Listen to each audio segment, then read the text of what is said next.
మీరు నా మాట వెనుక నా ఆజ్ఞలన్నిటినీ అనుసరింపుక నా కట్టడలను నిరాకరించిన ఎడలను నా ఆజ్ఞలన్నిటినీ అనుసరింపుక నా నిబంధనలు మీరినట్లు మీరు నా తీర్పుల విషయమే అసహించుకున్న ఎడలను నేను మీకు చేయలేదేమో. ఇక్కడ ఆయన మాట్లాడి ఫస్ట్ ఆయన ఒకవేళ నా ఆజ్ఞలు మీరు అనుసరించి జీవించకపోతే నా యొక్క తీర్పులు, అంటే తీర్పు ఎప్పుడు వస్తుంది? మనం దేవుడు వ్యతిరేకంగా జీవిస్తే మనం ఒక ఆయన శిక్ష ఆయన ఇచ్చాడు ఒక తీర్పు, దాన్ని మనం అనుభవిస్తూ ఉంటాం. దాన్ని మనం అసహించుకుంటే కూడా పాపమే. మీకు అర్థమవుతుందా? మీకు నా మాట అర్థమవుతుందా? మీరు నా తీర్పులు అసహించుకుంటే అంటే మనము చేసిన దానికి ఆయన శిక్షిస్తున్నప్పుడు నాకెందుకు ఇది జరిగింది, నాకే ఎందుకు జరిగింది మనం అసహించుకుంటూ మనం విసిగిపోతూ ఉంటాం చూసారా, అది కూడా పాపం.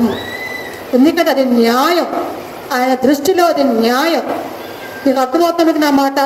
ఆ న్యాయమైనటువంటి దానిని మనం విసుక్కుంటున్నామంటే మనం ఏం చేస్తున్నట్టు? ఆ న్యాయమైన పరిపాలన మనము తృణీకరిస్తున్నట్టు. మీకు అర్థమైందా? ఆయన న్యాయమైన పరిపాలన మన యొక్క జీవితాన్ని మనల్ని ఆయన నడిపిస్తున్నప్పుడు ఇది నాకు న్యాయం కాదు, నా జీవితాన్ని అనుభవిస్తున్నది న్యాయం కాదు ప్రభు, నాకు ఇది న్యాయమేనా అని అంటున్నామంటే అది కూడా పాపం అని అర్థం. మీకు అర్థమైందా మీకు నా మాట? అది సో అక్కడ కొన్ని కనబడుతున్నాయి. ఆ తర్వాత 18వ వచనంకి వచ్చేసి చదవండి ఒకసారి. ఇవన్నీ సంభవించినను, ఏవన్నీ పైన 16, 17 సంభవించినవన్నీ, ఇవన్నీ ఒకవేళ సంభవించినా సరే మీరు ఇంకా నా మాటలు వినకపోతే, ఆయన ముందుగా మనకు వచ్చి వార్నింగ్ ఇచ్చి వచ్చినది ఏదో మన జీవితంలో ఆయన దాన్ని మనకి ఆయన పెడతారు. ఇది అంటే మనకేదో కోపం కాదు, ఆయన ఏదో కక్ష సాధింపు కాదు, ఆయన శాడిస్ట్ కాదు, ఆయన శాడిస్ట్ కాదు. అర్థం కదా? ఎందుకంటే ఆయన బిడ్డలమ్మ, ఆయన ప్రజలమ్మ, ఆయన రక్తం ఇచ్చి మనల్ని కొనుక్కున్నాడు ఆయన. కాబట్టి ఆయన స్వాస్థ్యమైన మనల్ని మనం అంటాం కదా, నువ్వు నా మన పిల్లలు మనకి అధికారం ఉంది అంటావు. నువ్వు నన్ను ఎందుకు కొట్టాను, ఎందుకు అంటున్నావు? నువ్వు నా కొడుకువి, నువ్వు నా కూతురివి, నాకు కొడితే ఎవరికి అధికారం ఉంటుంది? నేను కష్టపడి నేను కన్నాన్ని పెంచాను నేను అని మనం ఇన్ని డైలాగ్స్ చెప్తాం. కానీ వారి కొరకు మనం ప్రాణం పెట్టలేదు కదా. కానీ మన ప్రభు మన కోసం ఒక చూడండి దగ్గర అదే యోహాను సువార్త 3:16 ఉంటుంది కదా, ఏముంటుంది అక్కడ? దేవుడు లోకమును ఎంతో ప్రేమించాడు. దేవుడు అంటే ఇక్కడ ఎవరు? తండ్రి అయిన దేవుడు కదా. ఆయన లోకాన్ని ఎంతో ప్రేమించాడు. చెప్పండి వచనం కాగా చెప్పండిరా అమ్మా. నిశ్చయం పొందినట్లు ఆయన ఎవరిచ్చే మన కోసం? ఆయన అద్వితీయ. ఆయన అంటే అద్వితీయ అంటే ఇంకా వేరే కొడుకు లేడు.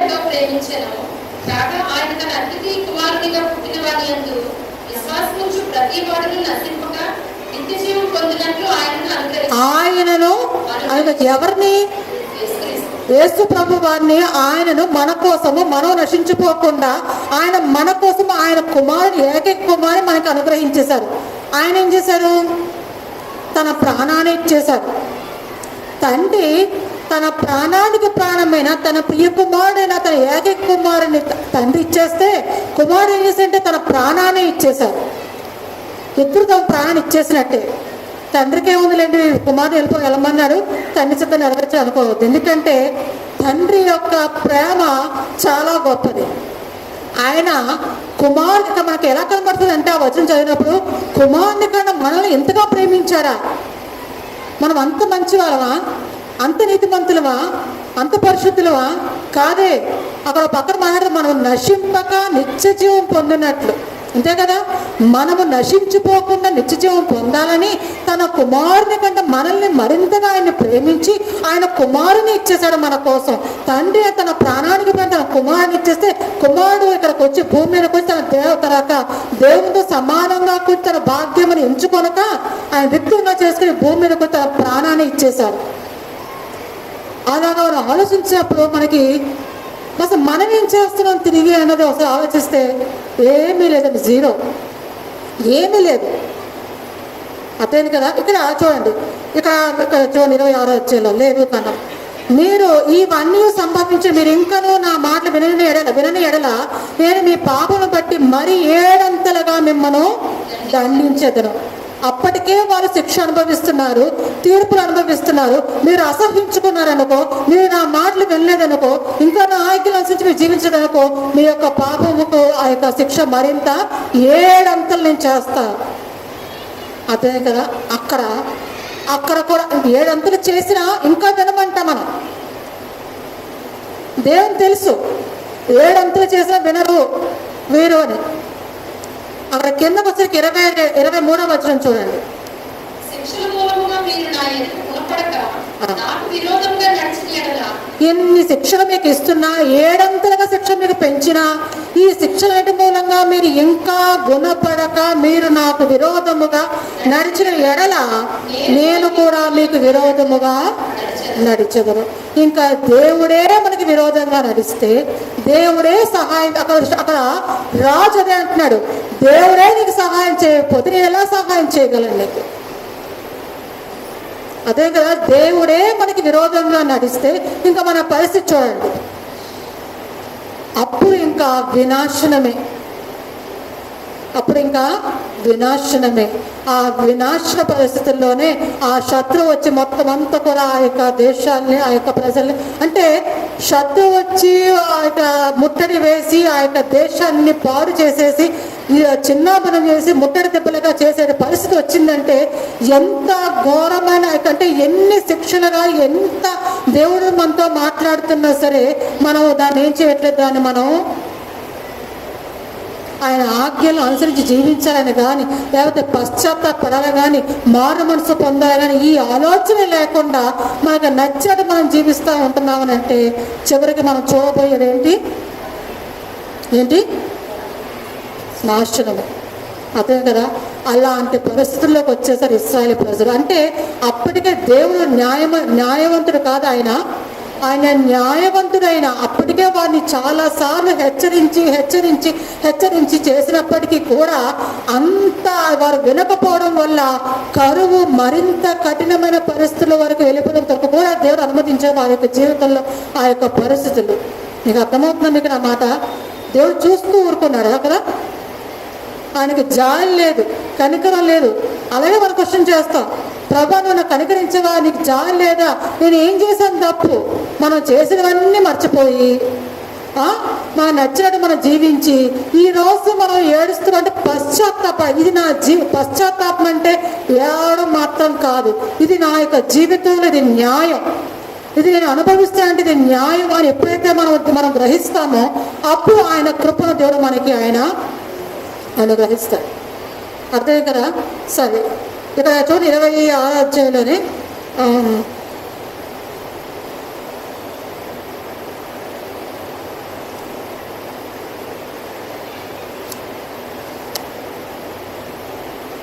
ఇరవై 27 నుంచి 29 వచ్చేది. నేను ఇలాగ చేసిన తర్వాత మీరు నా మాట వినక నాకు విరోధంగా నడిచేయగల నేను కోపపడి మీకు విరోధంగా నడిచేదను. నేనే మీ పాపములను బట్టి 7 అంతలుగా మిమ్మల్ని దండించదను. మీరు మీ కుమారుల మాంసమును తినదరు. ఎవరినంట? ఎప్పుడు దేవుడు 7 అంతలుగా వారికి శిక్షిస్తున్నప్పుడు, దేవుడు వారికి విరోధముగా నడిచినప్పుడు అలాంటి పరిస్థితి వస్తుంది. ఇది ఎప్పుడు చెప్పారు? ఈ యొక్క మాటను ఎప్పుడు చెప్పారు? ఆయన ఏ రోజో వారికి ఇచ్చేశారు కదా. ఈ ఆజ్ఞలన్నీ కూడా ఏ రోజో వారికి ప్రజలకి ఆయన ఇచ్చేశాడు ఆయన కదా. అయినప్పటికీ కూడా వారికి ఏమి జ్ఞాపకం రావట్లేదు.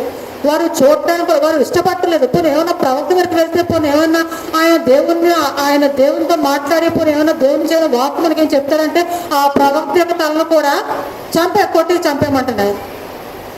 మరి ఇంకెక్కడి నుంచి వస్తుంది దేవుని వాక్కు? మనకి బుద్ధి లేదు, దేవుని ఆశ్రయించక మనకి మారు మనసు రాదు, పశ్చాత్తాపం రావట్లేదు. కనీసం దేవుని సేవకులకు ఆశ్రయిద్దాం ఉంటే వారిని కూడా బతకనివ్వట్లేదు ఆ రోజు. అదే కదా, అంటే మనకి రాదు బుద్ధి, ఎవరో చెప్తే కూడా మనం వినం. అది ఇందుకు చెప్పేది. మనకి తెలియదు. పోనీ ఎవరో చెప్తే వింటామా అంటే వినం. ఎవరు చెప్పేది కలిసి దేవుని వాక్యం, దేవుని సేవకులు మాట్లాడితే లోపడతామా అంటే వినం. ఎవరు చూస్తున్నప్పుడు దాన్ని బట్టి ఇక్కడ మనుషులను చూస్తున్నాం. కాబట్టి ఒకరికి ఒకరు మనం చూసుకోవద్దు. మనం చూడవలసిన ఎవరిని? దేవుని చూడాలి, ఆయన వాక్యాన్ని చూడాలి. ఆయన వాక్యం చూసినప్పుడు ఎవరు ఏ మాట చెప్పినా నిజమే కదా. ఎవరంటే దేవుని సేవకులు నిలబడి మాట్లాడుతున్నప్పుడు, దేవుని వాక్యం మనతో మాట్లాడుతున్నప్పుడు మన యొక్క హృదయాలు మనం ఏం చేసుకోవాలి? మనం సరి చేసుకోవాలి, పశ్చాత్తాపడాలి. అదేం కదా. ఇక్కడ చూడండి, చదవరు అయితే ఒకసారి. మీరు మీ కుమారుల మాంసమును తినెదరు, మీ కుమార్తెల మాంసమును తినెదరు. నేను మీ వృక్షస్థలములను పాడు చేసేదను, మీ విగ్రహములను పడగొట్టెదను, మీ బొమ్మల పీనుగుల మీద మీ పీనుగులను పడవేయించెదను. నా మనస్సు మీ యందు అసహ్యపడును. నేను మీ పట్టణములను పాడు చేసేదను, మీ పరిశుద్ధ స్థలములను పాడు చేసేదను, మీ సువాసనల వాటి సువాసనను ఆక్రమింపు. నేనే మీ దేశమును పాడు చేసిన తర్వాత దానిలో కాకుండా మీ శత్రువులు దాని గురించి ఆశ్చర్యపడదు. సో ఈ తర్వాత మీకు ఇంటికి చదువుకోరు ఇవన్నీ. అదే కదంటే కరువు రావడం అక్కడికి వచ్చేసేయండి. మళ్ళీ ఒకసారి రాజు వచ్చేసేయండి. ఇప్పుడు కరువు రావడానికి పరిస్థితి చూసారా? ఇప్పుడు ఏది కారణం ఏంటి? దేవుడు అన్యాయస్తుడా? దేవుడు అన్యాయంగా వారికి శిక్ష, వారికి కరువు రప్పిస్తున్నాడా? అన్యాయంగా శత్రువు వచ్చి ముట్టడి వేశారా? కాదే. కారణం ఆ రోజు వారు జీవిస్తున్నటువంటి జీవితం. దేవుడు ఎన్నిసార్లు వారిని హెచ్చరిస్తున్నా సరే, ఎన్నిసార్లు వారిని ఆ శిక్ష ద్వారా వారిని హెచ్చరిస్తున్నా సరే, ఆ తీర్పు ద్వారా వారిని హెచ్చరిస్తున్నా సరే, వారిలో ఏం లేదు? మార్పు లేదు కదా. ఆ మార్పు లేని జీవితం వల్ల, ఆ తిరుగుబాటు జీవితం వల్ల దేవుడు వారికి విరోధముగా ఆయన వారికి ఉండబట్టి నడిచిన బట్టి ఏమైంది? వారి జీవితంలో వారు అంతటి కరువు, కఠినమైన పరిస్థితి, ఆ బిడ్డల యొక్క మాంసమును వండుకొని తినే పరిస్థితి వారు అనుభవించారు. అలాంటి పరిస్థితుల్లో కూడా ఏమైనా కనీసం పని వారు పశ్చాత్తపడ్డారంటే లేదు కదా. సో అయినప్పటికీ దేవుడు ఏంటంటే 33:6-33, ఈ కీడు యెహోవా వలనైనది, నేను ఇక ఎందుకు యెహోవా కొరకు కనిపెట్టి ఉండవలెను. నేను అర్థమైంది రాజుకి, కానీ కనిపెట్టి ఉండడానికి ఇష్టపడటం లేదు. యెహోవా కొరకు ఎందుకు కనిపెట్టి ఉండాలి? ఈ కీడు ఎవరికో జరిగిందో అర్థమవుతుంది. ఇది దేవుడే మా జీవితంలో దాన్ని అనుమతించాడు. దేవుని ఈ కీడు మా జీవితంలో రావడానికి ఆయన అనుమతించినప్పుడు నేను ఇంకా ఎవరి కోసం కనిపెట్టుకుని ఉండాలి అని రాజు అంటున్నాడు. కానీ ఏమి చెయ్యాలో అక్కడ ఆ పరిస్థితుల్లో అతను చేయట్లేదు. కానీ తర్వాత ఇంటికి వెళ్ళి చదువుకోండి.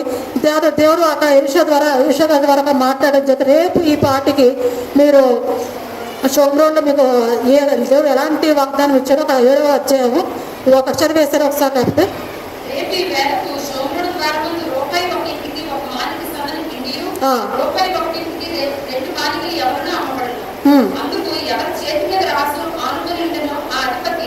లేకపోతే ఆకాశంలో కిటికీలు తెరిచినను అలాగే జరుగున అని దైవజనునికి ప్రత్యుత్తరం ఇయ్యగా అతడు నీవు కన్నులారా దాన్ని చూస్తూ గాని దాన్ని తెలుపుతుందని చూడండి. ఒక్కొక్కసారి ఇప్పుడు మాట చూడడం నాకు జ్ఞాపకం వస్తుంది.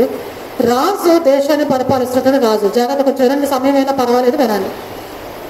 రాజు దేశాన్ని పరిపాలిస్తున్నారు కదా. సో అతని రాజు ఎవరి చేతి మీద ఆనుకోనంటే ఎవరో చెయ్యి ఇలా లెటర్ రాసినట్టు కాదు, ఆనుకోవడం కాదు.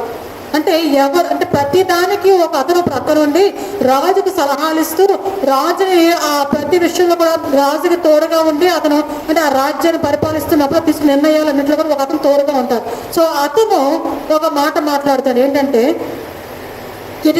కిటికీలు తెరిచిన ఆకాశం, యెహోవా ఆకాశం మంది కిటికీలు తెరిచినా సరే అలాగే జరుగునా అంటే దేవుని యొక్క శక్తిని తక్కువగా అంచనా వేస్తున్నాడు. అంటే దేవుని యొక్క శక్తి ఏంటో తెలియదు ఎవరికి.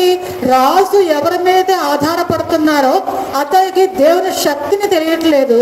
సో ఈ ఇతను రాజే ఆధారపడుతుందంటే రాజు కూడా ఏం తెలియట్లేదు. ఇంకెరిగి అంటే అతనికి అంటూ సొంతంగా ఆలోచన దేవుని శక్తిని తెలుసుకోవడానికి దేవునితో సరైన సంబంధం లేదు. ఈరోజు మనము కూడా కుటుంబంలో తీసుకుంటున్న నిర్ణయాలు, మన జీవితం తీసుకుంటున్న నిర్ణయాలు కొంతమంది సలహాలు ఇస్తారు. అదే కదా, ఆ సలహాలు దేవునికి విరోధంగా తీసుకుంటాము. ఒకసారి ఆలోచించాలి. దేవుని యొక్క శక్తిని మనం తక్కువ అంచనా వేసి, ఆయన యొక్క అధికారాన్ని తక్కువ అంచనా వేసి మనం తీసుకుంటున్నాము ఒక నిర్ణయాలు అంటే ఇతరుల యొక్క సలహాల మేరకు, ఇతరులు మనం చెప్పిన మేరకు చెప్తున్నారు. మనకంటూ సొంత ఆలోచన లేదు. ఓకే, ఎవరికో మనం సహవాసం చేస్తున్నామని చాలా ఇంపార్టెంట్. మీకు అదే నేను చెప్పాలనుకుంటున్నా. మనము ఎవరి ఆలోచన ప్రకారం నడుస్తున్నాము, మనం ఎవరి మీద ఆధారపడుతున్నామని చాలా ఇంపార్టెంట్. అదే కదా, ఓ పక్కన ఎలీషా గారు చెప్తుంటుంటే ఓ పక్కన ఇతను ఏం చెప్తున్నాడు, యెహోవా ఆకాశం మంది కిటికీలు తెచ్చినా సరే అది జరుగునా అని అంటున్నారు. అలా జరుగునా అంటే వారితో పాటు ఏమవుతాం, మనం కూడా ఒకవేళ అలాగ అనుమానిస్తే వారితో పాటు మనం కూడా నాశనమైపోతాం. అదేను కదా, అక్కడ దేవుడు ఆ యొక్క కృప చూపించి ఆ యొక్క ఒక గొప్ప వాగ్దానాన్ని ఇచ్చాడు. రేపు ఈ పాటకి మీకు ఈ యొక్క షోమ్రోన్లో చాలా గొప్ప సమృద్ధి మీకు ఆహారం మీకు దొరుకుతున్న వాగ్దానాన్ని ఇచ్చాడు దేవుడు. అది ఆయన కృప. ఎవరిని బట్టి అండి? ఎవరిని బట్టి?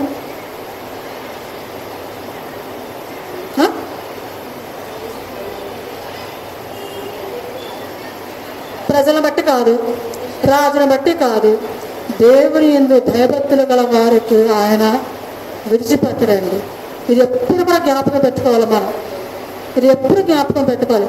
లోకమంతా పరిస్థితి ఎలాగున్నా మనము ఎలాగ జీవిస్తున్నాం అది చాలా ఇంపార్టెంట్, చాలా ఇంపార్టెంట్. ఎలీషా ఆ ప్రవక్త గారు ఆయన అక్కడ దేవుని భయభక్తులు కలిగి ఆ దేవుని యొక్క వాక్కు మీద, ఆయన మాట మీద ఆధారపడి జీవిస్తున్నవాడు. ఆయన ఏదో ఈ యొక్క భౌతికమైన ఆహారం మీద జీవిస్తున్నటువంటి వ్యక్తి కాదు. అదే కదా, ఆహారం తినకుండా బతుకుతానని చెప్పట్లేదు నేను. ఆయన ముఖ్యంగా ఆధారపడుతుంది ఏమిటంటే దేవుడు ఇచ్చే మాట మీద, ఆయన ఇచ్చే వాగ్దానం మీద, ఆయన మాట కొరకు కనిపెట్టుకుంటూ ఆయన జీవిస్తున్నటువంటి వ్యక్తి ఒక ఎలీషా గారు. అదే కదా, ఇది ఇలాంటి ఒకసారి కీర్తన 27 అధ్యాయం చేయండి ఒకసారి. కీర్తన 27.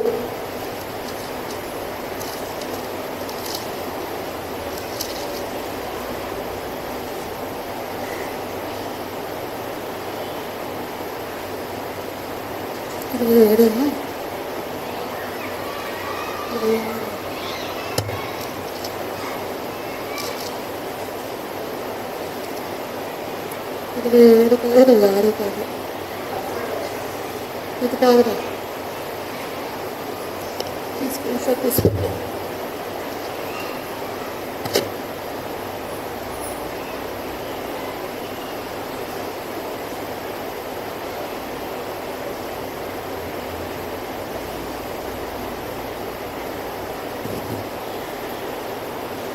ఎవరు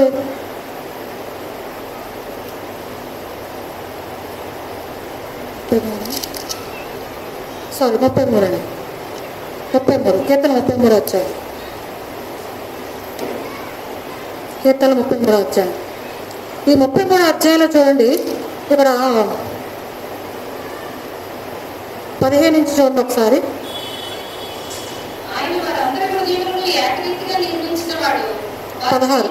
16 వచ్చి, ఏ రాజును సేనా బలము చేత రక్షింపబడు, ఏ వీరుడును అధిక బలము చేత తప్పించుకొనడు. ఆ యొక్క రాజ్యములో రాజు యొక్క సేనాబలం లేదా? ఉంది. వీరులు లేరా? పరాక్రమం కలిగిన వారు లేరా? ఖండ బలము కలిగిన వారు లేరా ఆ యొక్క రాజ్యంలో అంటే ఉన్నారు. కానీ ఏది కూడా వారిని రక్షించలేదు. రక్షించిన గుర్రం అక్కడకు రాదు. గుర్రాలు లేవా ఆ యొక్క రాజ్యంలో? ఉన్నాయి. అది దాని విశేష బలము చేత మనుషులను తప్పింప జాలదు. గుర్రాలకి బలం ఉంది, సేనా బలం ఉంది, రాజు దగ్గర అనేక వీరులు ఉన్నారు. ఇది ఏది కూడా వారిని రక్షించదు అని అక్కడ మాట్లాడుతూ వాక్యం చూడండి. ఇక్కడ 18వ వచనంలో, వారి ప్రాణమును మరణము నుండి తప్పించుటకును, కరువులో వారిని సజీవులనుగా కాపాడుటకును యెహోవా దృష్టి ఆయన యందు భయభక్తులు గల వారి మీదను, ఆయన కృప కొరకు కనిపెట్టు వారి మీదను నిలుచుచున్నది. ఇది అదే కదా, దేవుని యందు భయభక్తులు ఎవరైతే కలిగి ఉంటారో కుటుంబంలో, ఒకవేళ అందరూ ఒకలాగే జీవించకపోవచ్చు. అదే కదా, మన కుటుంబంలో అందరూ దేవుని భక్తి కలిగి లేకపోవచ్చు. కానీ ఒక తల్లిగా ఒక కుటుంబాన్ని జ్ఞానంతో కట్టుకోవాలి కదా మనం అనే ఒక రెస్పాన్స్, ఒక బాధ్యత కలిగి ఒక స్థానంలో అంటే మనము. అదే కదా, మనము కానీ దేవుని యందు భయభక్తులు కలిగి జీవిస్తే, అదే కదా, ఆయన కృప కొరకు కనిపెట్టుకున్న ఒక స్త్రీ, ఒక తల్లిగా మనం ఉంటే ఖచ్చితంగా దేవుడు ఆయన మనల్ని బట్టి ఖచ్చితంగా ఆ యొక్క కుటుంబాన్ని, ఆ యొక్క దేశాన్ని, ఆ యొక్క సమాజాన్ని ఆయన ఖచ్చితంగా వారిని రక్షిస్తారు, కాపాడతారు. ఎవరిని బట్టి అండి? ఎవరిని బట్టి? ఆయన యందు భయభక్తులుగా వారిని బట్టి, ఆయన కృప కొరకు కనిపెట్టుకున్న వారిని బట్టి, ఆయన మాట కొరకు కనిపెట్టుకున్న వారిని బట్టి ఆయన ఖచ్చితంగా ఆ యొక్క దేశాన్ని, ఆ యొక్క కుటుంబాన్ని ఆయన రక్షిస్తాడు. అదే కదా, ఆ కరువులో వారిని వారి ప్రాణమును మరణం నుండి తప్పించడం. ఆయన మరణానికి ఆయన అప్పగించడండి. ఆయన అన్యాయస్తుడు కాదు, ఆయన అన్యాయస్తుడు కాదు. మీకు అర్థమవుతుంది కదా, మన ప్రాణములను మరణానికి ఆయన అప్పగించాడు. మరణానికి అప్పగించాడంటే ఇంకా అది లాస్ట్. మరణం అంటే ఈ భౌతికమైన మరణం మాత్రమే ఆలోచించక దయచేసి. ఈ మధ్యలో నేను చెప్పాల్సి వస్తుంది మాట ప్రతిసారి. అదే కదా, ఆత్మీయ మరణం అనేది చాలా, భౌతికమైన మరణం ఇక్కడే, ఆత్మీయ మరణం నిత్యము కూడా ఆ యొక్క యుగమును కూడా మనం ఆ యొక్క నరకంలో మనం నాశనం కావాల్సిందే మనం. అదే కదా, ఆత్మీయ మరణం అనేది చాలా చాలా మనం అంటే మన యొక్క ప్రాణము దేవునితో ఎలాగుంది, మన యొక్క ఆత్మ దేవునితో ఎలాగుంది అని ఎప్పుడు కూడా మనం చెక్ చేసుకుంటూ ఉండాలి. అర్థమవుతుంది కదా మీకు నా మాట? సరే, ఇక్కడ వారి ప్రాణమును మరణం నుండి తప్పించుటకును, కరువులో వారిని సజీవులుగా కాపాడుటకును యెహోవా దృష్టి ఆయన భయభక్తులు గల వారి మీద, ఆయన కృప కొరకు కనిపెట్టే వారి మీద నిలుచుచున్నది. ఆయన దృష్టి నిలుస్తూనే ఉంటుంది. ఆయన దృష్టి తప్పిపోదండి మన మీద నుండి. ఎప్పుడు మనం భయభక్తులు కలిగి ఉంటే, ఆయన కృప కనిపెట్టుకొని ఉంటే. ఆ రోజు ఎలీషా గారు కొంతమంది ఆయన యొక్క దేవుని కొరకు నిలబడిన వారు ఉన్నారు కాబట్టి ఆ రోజు దేశము ఇంకా ఆ యొక్క శేషము మిగిలి ఉంది కాబట్టి దేశమంతా కూడా దేవుని విరోధంగా ఉన్నారు, దేవుని తిరుగుబాటు చేశారు, పశ్చాత్తాపం లేదు, మారు మనసు. కానీ దేశంలో ఇంకా దేవుని కొరకు నిలబడి దేవుని భక్తులు కలిగి జీవిస్తూ ఆయన కృప కొరకు కనిపెట్టుకునే వాళ్ళు కొంతమంది శేషం ఇంకా ఉన్నారు కాబట్టి వారిని బట్టి దేవుడు ఆ యొక్క దేశాన్ని ఆయన కాపాడారు. అర్థం కదా, ఈరోజు మనలో బట్టి మన కుటుంబాన్ని దేవుడు కాపాడగలుగుతున్నారా? ఆ యొక్క స్థానంలో మనం ఉన్నామా? కాపాడుకోగలుగుతున్నామా? మన కుటుంబాన్ని, మన బిడ్డల్ని, మన యొక్క భక్తులు, మన కుటుంబాన్ని మనం కాపాడుకోగలుగుతున్నామా? కాపాడుకుంటే మీరు చాలా ధన్యులు, ధన్యులు మీరు. మన యొక్క భయభక్తి కలిగిన జీవితం మనల్ని కాపాడుతుంది, మన కుటుంబాన్ని కాపాడుతుంది. కాబట్టి చాలా జాగ్రత్తగా ఉండాలి సుమా, చాలా జాగ్రత్తగా ఉండాలి. రాజధానికి వచ్చేసేయండి, సమయం అవుతుంది. 2వ రోజు 7 కదా. ఇక్కడ వచ్చేసరికి అక్కడ కుష్ఠరోగులు మనకు కనబడతారు. ఆడ కొంతమంది పట్టణపు గుమ్మలో ఎవరున్నారట, ఇంత ఘోరంగా కరువు ఉన్నప్పుడు 4 కుష్ఠరోగులు పట్టణం గుమ్మం దగ్గర బయట వారు కుష్ఠరోగులు కదా, లోపలికి రాలేరు. ఆ తర్వాత ఆ యొక్క దండు, ఆ యొక్క శత్రు యొక్క ఆ యొక్క సిరియన్ల దండు బయట ఉన్నారు, ముట్టడి వేసి చుట్టూ దేశం చుట్టూ కూడా వారు ముట్టడి వేసేసారు. వారు ఇప్పుడు దేశంలోకి వస్తే ముందు ఎవరు కనబడతారు? ముందు ఎవరుంటాక పట్టణం గుమ్మం దాకా కుష్ఠరోగులు. వీళ్ళు పట్టణం లోపలికి వెళ్ళారు, వీళ్ళు రానివ్వరు. అటు వెళ్దామంటే శత్రువు. మీరు ఎక్కడున్నారు? ఇక్కడ పట్టణం వెలుపల గుమ్మం దగ్గర వారు ఈ 4 కుష్ఠరోగులు ఉన్నారు. వీళ్ళకి ఆకలే, వీరికి ఏమీ లేదు. పట్టణం లోపల కరువే, ఆ పట్టణం ఆ గుమ్మం దగ్గర కరువే. వాళ్ళు ఏమంటున్నారు? ఒకవేళ పట్టణం లోపలికి వెళ్ళినా అక్కడ ఆహారం లేదు, అక్కడ మనం కరువుతో ఆకలితో మనం చచ్చిపోతాం. అదేంటి కదా. అయితే ఇక్కడ ఇప్పుడు ఎక్కడున్నా పేరు గుమ్మం దగ్గర ఉన్నారు. పోనీ ఎక్కడే ఉన్నామంటే ఎక్కడా చచ్చిపోతాం, ఎక్కడ ఉంటే ఇక్కడ చచ్చిపోతాం ఆకలితోటి. లోపలికి వెళ్తే అక్కడ చచ్చిపోతాం. ఏదన్నా కొంచెంలో కొంచెం ఆశ, ఏదన్నా కొంచెం ఏదో ఉందనంటే ఆ దండు, ఆ సిరియల దండులోకి వెళ్తే కొంచెంలో కొంచెం ఆశ ఉంది, వాళ్ళు చంపేస్తే చచ్చిపోతాం. చావు అనేది మటుకు గ్యారంటీ. కృష్ణుడు ఏం ఆలోచించారంటే మనకు చావు అనేది గ్యారంటీ. ఇక్కడ ఉన్నా చచ్చిపోతాం, లోపలికి వెళ్ళి చచ్చిపోతాం, అక్కడికి వెళ్ళినా చచ్చిపోతాం. కానీ ఆశ అనేది ఎక్కడుంది? ఉన్న దగ్గర ఆశ లేదు, లోపలికి పట్టణం లోపలికి వెళ్తే ఆశ లేదు. వారికి ఆశ ఎక్కడుంది? ఇప్పుడు ఆ సీన దానిలోకి వెళ్తే ఏదో కనికరించి పోని మనల్ని ఏదో ఉండనిస్తే పొరపాటున అన్న ఆ కొంచెం ఆశ ఎక్కడుంది? ఆ యొక్క శత్రువుల దగ్గరే ఆశ ఉంది. అదే కదా, ఆ ఆశ వారిని ఏం చేసిందంటే విశ్వాసంతో అడుగు వేసేటట్టుగా వారిని చేసింది. ఎక్కడికి? ఆ సిరియల శత్రువుల దగ్గరికి. అదే కదా, వారు వెళ్ళేసరికి అక్కడ ఎక్కడైతే ఏ సమయానికైతే వీరు బయలుదేరారు, ఎక్కడ విశ్వాసంతో వీరు ఏ సమయంలో అడుగు వేస్తారు. ఇక్కడ ఒక్కసారి మాట చదువుతున్నప్పుడు చాలా నాకు బాగా అనిపించింది ఆ మాట. 7వ వచనం చూడండి, 7వ అధ్యాయం 7వ వచనం.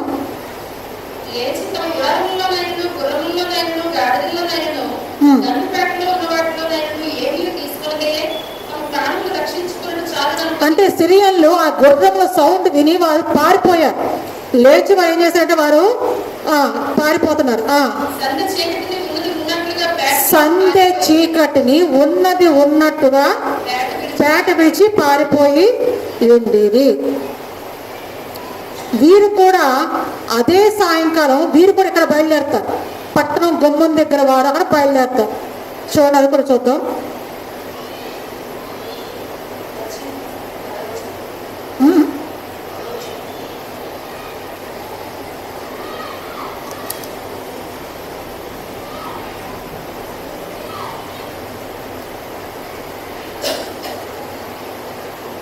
మీరు కూడా ఇక్కడ సాయంకాలం బయలుదేరుతారు. అది నేను వచ్చేది మర్చిపోయాను.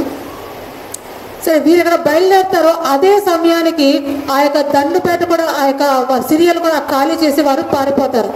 ఎప్పుడైతే మనము విశ్వాసంతో మనము దేవుని మీద ఆశతోటి మనం ఒక అడుగు ముందుకు వేస్తామో, పరిస్థితులు ఏవి మారలేదు. ప్రతిసారి జ్ఞాపకం చేస్తాం, పరిస్థితులు ఏవి మారవు, అన్నీ అలాగే ఉంటాయి. కఠినమైన పరిస్థితులే, కఠినమైన కరువే ఉంది. అలాంటి పరిస్థితుల్లో ఈ యొక్క కుష్ఠరోగులు వారి విశ్వాసంతో ఒక ఆశతో వారు అడుగు వేశారు. అదే సమయానికి ఏ సమయంకైతే వీరు ఇక్కడ బయలుదేరారో అదే సమయానికి అక్కడ సిరియల్లో ఆ యొక్క దండును ఖాళీ చేసి వారు వెళ్ళిపోయారు. శత్రువుని దేవుడే వెళ్ళగొడతారు. యుద్ధం ఎవరిదండి? యెహోవాదే.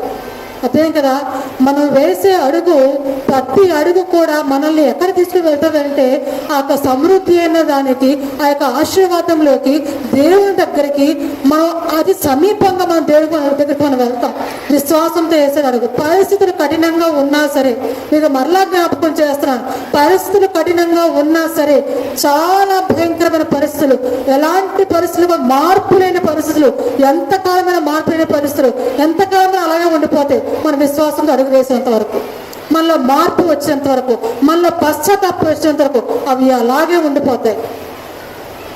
నీకు అర్థమైంది కదా, ఎప్పుడైతే మన విశ్వాసంతో దేవుని యొద్దకు మనం వస్తామో, మారు మనసు పొంది పశ్చాత్తాపం పొంది ఎప్పుడు దేవుని యొద్దకు మనం వస్తామో, అప్పుడు ఖచ్చితంగా దేవుడు మన కొరకు ఆయన సిద్ధపరిచి ఉంచాడు.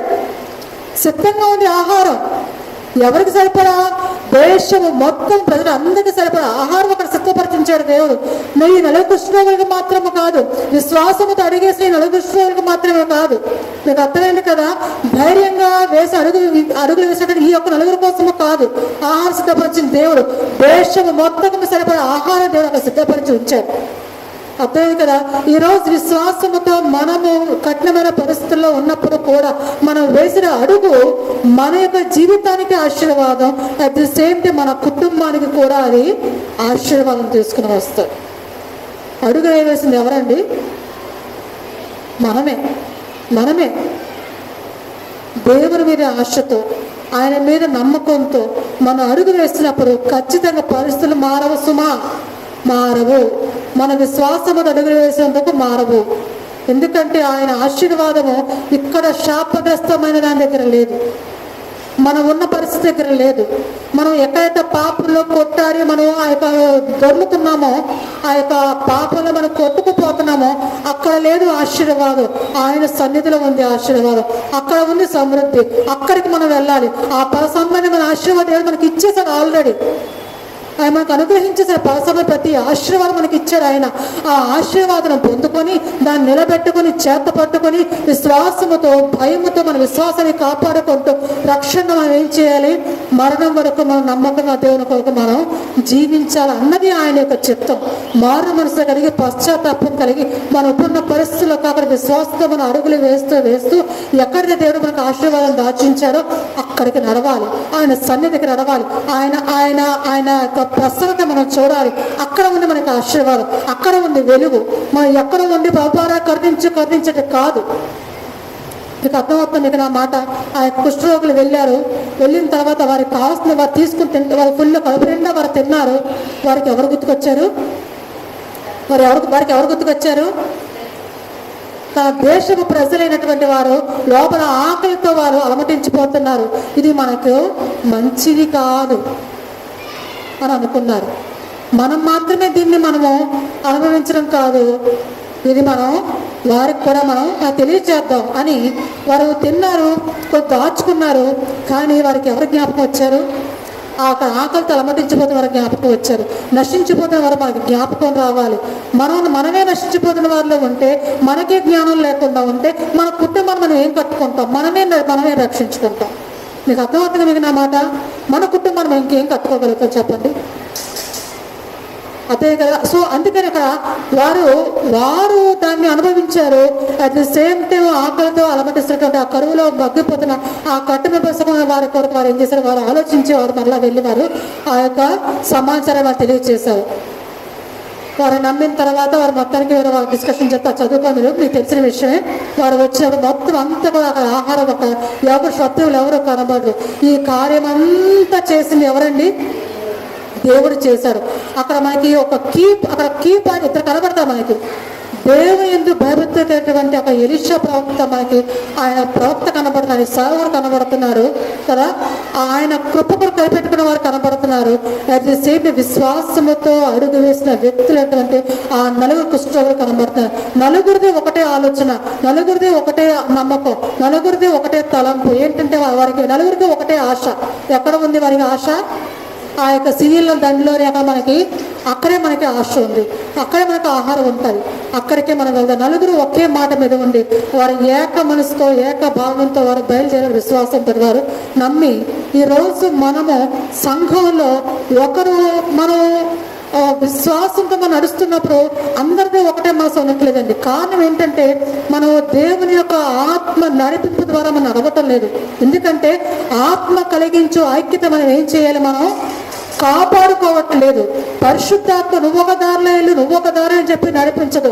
పరిశుద్ధాత్మ నడిపింపు అంటే అందరినీ దేవుని వాక్యము యొక్క ఆ యొక్క మార్గములోనే, ఆయన యొక్క ప్రణాళికలోనే, ఆయన యొక్క చిత్తములోనే అందరికీ నేను ఆలోచించింది అది ఆలోచిస్తాను, నువ్వు ఆలోచిస్తాను, అలాగే ఒక్కొక్కరు అదే అందరూ ఏంటంటే దేవుని చిత్తం నెరవేరాలని, ఆయన చిత్తము ప్రకారం మనం నడవాలని, ఆయన చిత్తమే నెరవేరాలి మనకి జీవితంలో. అది కష్టమన్నా బాధన్న ధైర్యంతో అడుగు వేసేలా చేస్తుంది. ఏది? దేవుని యొక్క ఆత్మ నియమం ద్వారా మనం నడిచినప్పుడు. కుష్ఠరోగులకి వాళ్ళకి భయం లేదా? వాళ్ళకి భయమే, ప్రాణభయమే. వాళ్ళు తెగించారు. కానీ భయపడుతూనే ఒక్కొక్కరు ఎక్కడికి వేశారు? వాళ్ళు ఎక్కడైతే సమృద్ధిగా ఆహారం ఉందో అడుగు వేశారు. బయలుదేరినప్పుడు వారికి భయం ఉంది, బయలుదేరి వారిలో నిరాశ ఉంది. కానీ చిన్న ఆశతో, చిన్న నమ్మకంతో వారు అడుగు వేసి ఒక్కొక్కరికి వేసినప్పుడు చివరికి వెళ్ళేసరికి దేవుడు ఎక్కడైతే వారికి ఆహారం ఉంచారో అక్కడికి వెళ్ళేసరికి ఎంత సమృద్ధిగా ఉందంటే ఆహారం వారికి మాత్రమే కాదు, దేశం మొత్తం తినడానికి ఆహారం సమృద్ధిగా ఉంది. ఈరోజు మన విశ్వాసంతో వేసే అడుగు మనకి మాత్రమే కాదు, మన కుటుంబాన్ని కూడా దేవుని యొక్క సన్నిధికి సమీపంగా సమృద్ధి అయినటువంటి సంబంధమైన ఆశీర్వాదాలు కుటుంబం అంతా పొందుకోవడానికి, కుటుంబం మాత్రమే కాదు సంఘము, సమాజము మొత్తం, ఈ మొత్తం అందరి పాపముల కొరకు వచ్చి మరణించాలని కదా. మన అందరి పాపాల కోసం మరణించాడంటే అందరికీ సమృద్ధి అయినటువంటి పరసమైన ఆశీర్వాదాలు ఆయన యొక్క సమృద్ధిగా ఉన్నాయి. ఆ సమృద్ధి అయిన ఆశీర్వాదాలు అందరం పొందుకోవాలంటే ఈరోజు మనం అనుభవించాలి. మన కుటుంబానికి దానికి మనం వారు పొందుకోలే చేయాలి. అట్ ది సేమ్ టైం సమాజంలో కానీ సంఘంలో కానీ మనం ఎలా జీవించాలి? మాదిరిగా జీవించాలి. అప్పుడు అందరూ కూడా ఆశీర్వాదాలు పొందుకున్నప్పుడు దేవుడు దాన్ని చూసి ఆయన ఆనందిస్తారు. అలాంటి ఆశీర్వాదం పొందుకోవాలని దేవుడు మనల్ని ఆయన ఏర్పరచుకున్నాడు, మనల్ని పిలుచుకున్నాడు. ఆయన మన రక్తంతో మనల్ని కడుక్కున్నాడు, ఆయన మనం ముద్రించాడు, మన పాపాలు క్షమించి మనల్ని ఆయన కుమారులుగా కుమార్తెలుగా మనల్ని ఆయన చేసుకున్నాడు కదా. ఈ యొక్క ఆశీర్వాదము మనం పొందుకోవాలని. ఓకేనా? చాలా సమయం అయిపోయింది, నాకు క్షమించండి. దేవుడి యొక్క వాక్యం దీవించుగాక. ఇంకా చెప్పాలన్న సమయం చూసి మటుకు ఆపేశాను. దేవుడి యొక్క వాక్యం దీవించుగాక.